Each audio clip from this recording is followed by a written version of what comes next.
आज मॅडमांचं अचिव्हमेंट, आज रँक, आज इन्कम हे 1 मिनिटामध्ये आपण त्यांच्याच तोंडून ऐकूया. जर बेसिक इन्फॉर्मेशन घरात नसेल ना, नॉमिनेशन फॅसिलिटी झिरो. हे डोक्यातनं काढून टाका. काय ते चालवेल कोण? वारसा. शिवाजी महाराज आहे आणि त्याच्या मुलाला तलवार उचलताना आली, पुढे पण राजा राहतील कधी? आपल्या घरातल्या बेसिक इन्फॉर्मेशन. परिचय माझा, मी रंजना प्रदीप दाभाडे आणि सरांनी मला 2 मिनिटांसाठी बोलण्याची संधी दिली. सरांची आणि तुमच्या सर्वांचे मी खरंच आभारी आहे. हा जो बिझनेस जेव्हा सुरू केला होता तर माझ्या मिस्टरांनी सुरू केला होता. सरांनी बिझनेस सुरू केला पण आम्ही पार्ट टाइम करत होतो आणि आमचा जो प्रोफाईल होतं एकदम साधं होतं.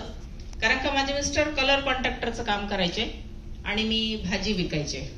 आमचा असा सुखी संसार होता आणि अशा कंडिशन मध्ये MI लाईफस्टाईलचा प्लॅन आमच्यापर्यंत पोहोचला आणि सरांनी तो स्वीकारला. त्यांनी बघितलं होतं की ह्या व्यवसायामध्ये लोक मोठे होतात, आपणही होऊ शकतो आणि ही इंडस्ट्री खूप मोठी आहे. ह्या इंडस्ट्रीचं जे फ्युचर आहे ते खूप आज मॅडम सांगतायत, बरोबर ना? मॅडम फक्त एक माध्यम आहेत.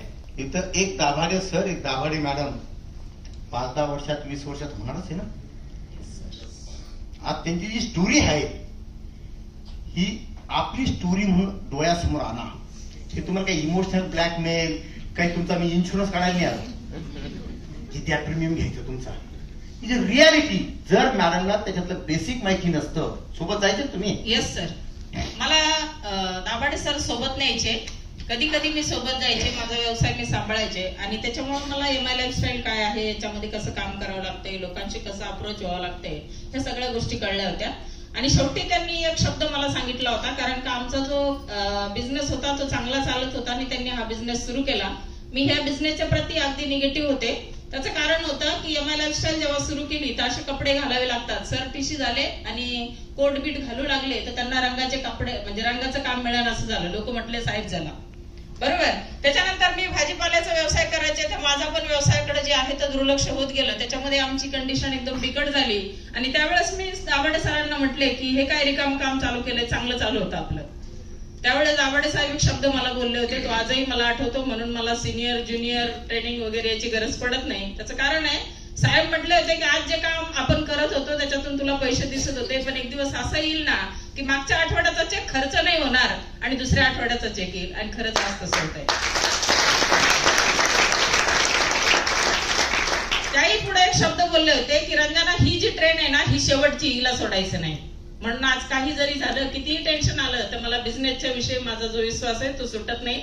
कारण हा बिझनेस जेव्हा आम्ही सुरू केला होता परिस्थिती एकदम नाजूक होती. 200-300 रुपये दिवसाकाठी मी कमवत होते आणि साहेबांना कधी काम मिळत होतं, कधी मिळत नव्हतं. पण ह्या इंडस्ट्रीमध्ये जे आज सिनियर लोक आहे यांचा सपोर्ट घेतलाय आणि सिनियर लोकांनी सगळ्या गोष्टी शिकवल्या, म्हणून आज खूप चांगलं मी सगळं करू शकते. त्याचं कारण आहे, हा जो बिझनेस जेव्हा सुरू केला तेव्हा साहेब निघून तर गेले. साहेब निघून गेल्याच्या नंतर मला वाटतं साहेब मंगळवारी गेले होते, मला चांगलं आठवतंय, आणि बुधवारी काही पैसे माझ्या अकाउंटला आले होते.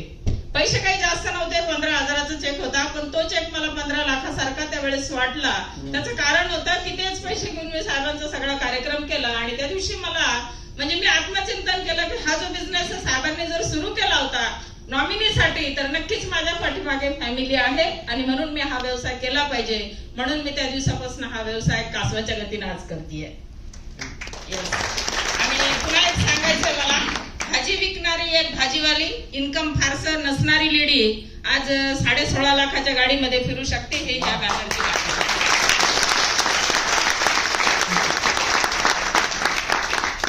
फॅसिलिटी. आज कुठल्या कुठे मॅडमांनी सांगितलं की 16.5 लाखाची गाडी घेतली. याच हॉटेलमध्ये आम्ही असताना 4 वर्षापूर्वी आम्ही वरती होतो आणि तेव्हा आमची एक RTC डेथ झाली, भास्कर माळी सर. इथंच RTP ह्याच हॉलमध्ये ट्रेनिंग चालू असतानाच सांगण्याचा उद्देश, संजीवनी बुटी कोणी पिऊन आलं, हा बिझनेस खरोखर परिवारासाठी सिरियसली करा, भविष्यासाठी. वर्तमानचं तुमचं इन्कम जे असेल ना त्याची कम्पेअर नका करू. आपल्याला काय गरज आहे, आपल्याला 50 रुपये येत आहेत ना, 1 लाख रुपये